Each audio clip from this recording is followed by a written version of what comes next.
Charlize, feel the love right there. We love you. Welcome back to the show. That is really, sincerely, exactly what I need right now. Thanks for coming back to the show. I want to talk to you about so many things. First off, you are now a mom to a teenager. How did that happen? Yeah. How cool is that? Congratulations. I ask myself that every morning. Yeah, what do I have to look forward to? Yeah, I have a preteen and a teen. Yep. Exactly 13, right? Yes, 13 and a half. Ooh, technically. I love the ooh. Do they immediately start acting like a teenager? No.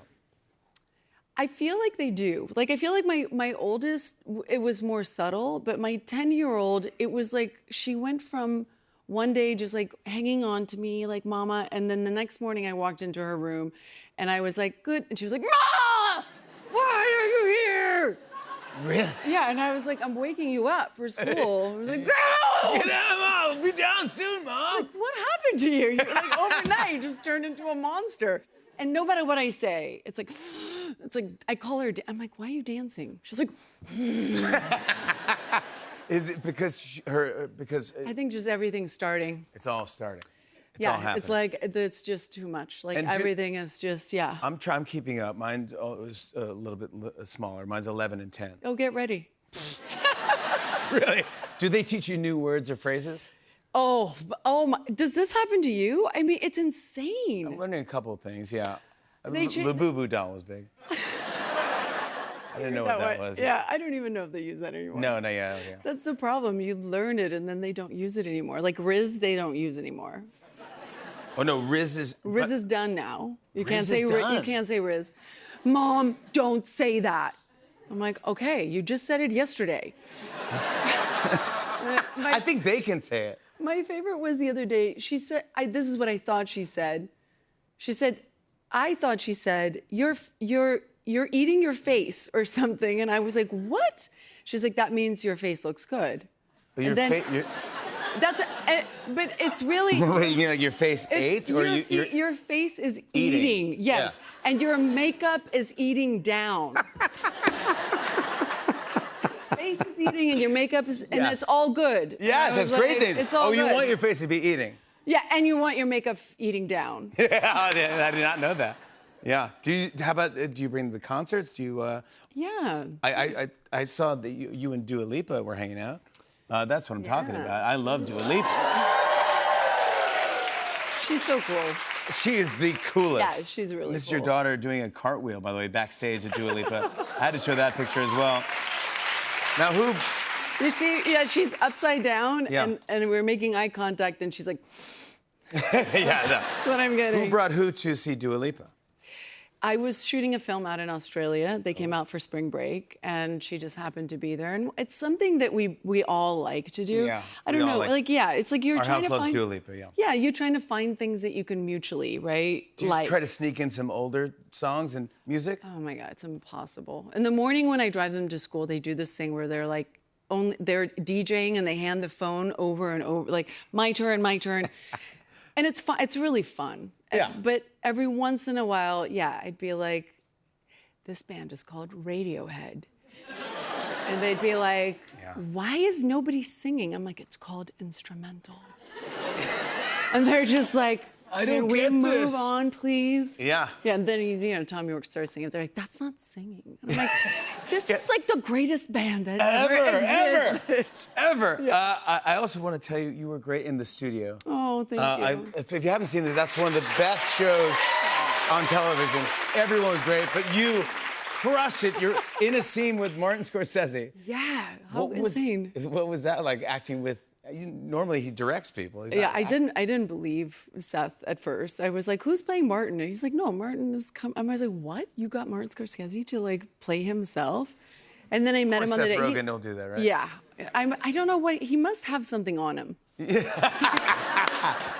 Yeah. But he's first of all the sweet. Have you met him? He's so sweet. He's unbelievable. Oh my God, he's so like thoughtful, and I thought we were. Well, you're just... sticking up for him in this episode. Yeah, and I didn't know what the show was because it was the first episode, so I was like, Martin Scorsese's not gonna act with me. So when we're in the back, I'm just standing there waiting for my to walk up and do my line, and Martin is like, crying. He's like not like he's Yes. like in it. He's like very upset He was, because of he was offended by yes, Seth. saying that he's And like, Ike, they insulted Martin Scorsese's yeah, they really career in insulted his him. life. It's hilarious. And It's so funny. Yeah, I did that. And you have one line. Have you? Yeah, I'm only good with one line. That's all. That's all I get trusted with. When was the last time you only had one line in a production? Ever? My first movie, Children of the Corn 3, I Wait, sit down. Please sit down. Please sit down. Unbelievable. Standing ovation. I had somewhat of a line. It was mostly screaming while the corn monster was like dragging me into the ground. And then when I saw the movie, they looped my scream. It wasn't even your scream? Even my scream. Well, I want to show everyone Charlize Theron's cameo in the studio. Take a look at this. This is your line. She's looking at us, okay? Just be cool. She's gonna kick us out. You're the head of the studio. Stop kicking you out. Chill. Hi, Charlize. Hi. Get the Out of here. Okay, sorry. Thank you for having us. Sorry, Marty. No, that's how you do it. One line. That's how you do it. My best work. My best work. Yes. It was well done. That's not actually. I'm looped. That's That was, not me. yeah, it wasn't even your voice. No. Let's talk about The Old Guard 2. You were here when The Old Guard first one came out. It was around 5 years ago. Yeah, I think so. And it yeah. crushed. It went on to be one of Netflix's biggest movies in the history of Netflix. Crushed it. Yeah. It was great. Thank you. Now you added Uma Thurman into the mix. Ooh, that's what I'm talking about. We're cooking with gas. Yeah. What's it like getting her on board? First of all, I think the world of her. I think as an actor, she's incredible. And Yeah. for me, of my generation, she was really the first woman who did, Kill Bill to me was like setting the bar. Yeah. So Amazing. yeah, so she's always been in the back of my mind because people have said to me, like, you and Uma should do a movie. Like, Kill Bill and Furiosa needs to, like, have a fight sequence. Yeah. So it was like, it was always there. And then when we were developing the script, the character was originally very different. And then we just, like, I was like, wait, like, I should do this with Uma. Like, let's see if we can get Uma. So then it's a very fine line of, like, okay, I'm, like, writing the text. I'm, like, I don't want to sound creepy. I don't want to sound too fanny. Oh, my God. Like, how do I, like, get her to, like, take me seriously? Yeah, like, what do I say? Also, I think she was afraid to do another movie after Kill Bill. She's like, I kind of did it perfectly. I don't want to do another action. I didn't even know it was that hard. Yes. So I took about 3 days just editing and, like, rewriting it. And, like, Yeah. And then we started communicating, and she's absolutely lovely, and she's so good in the movie. Oh, it's so She's good in this so movie. good, So yeah. are you. How do we describe Old Guard 2 to anyone? Well, You're not immortal anymore. I'm not yeah. It's a story about an immortal team, but I am not immortal. Yeah. Yeah, so in the first movie, my character, Andy, is somewhat, she's lost her purpose, and she's lost her faith in humanity. And at the end of that film, she kind of finds it again. So in this film, we kind of meet her, and she's like, she's at her pinnacle of, like, joy with her team, and they have a purpose, and they're fighting for the good of the world and humanity. And then we start dreaming about another immortal who might not be doing good things. Ooh, yeah, of course.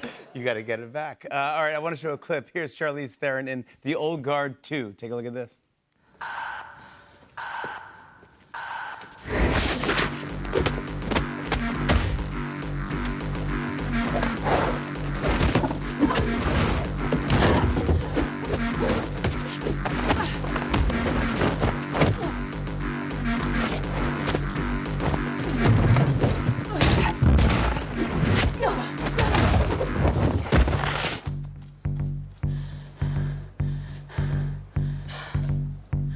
Come on, that's what I'm talking about.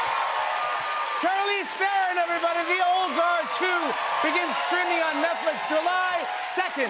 We'll be right back with more Tonight Show. Stick around, everybody.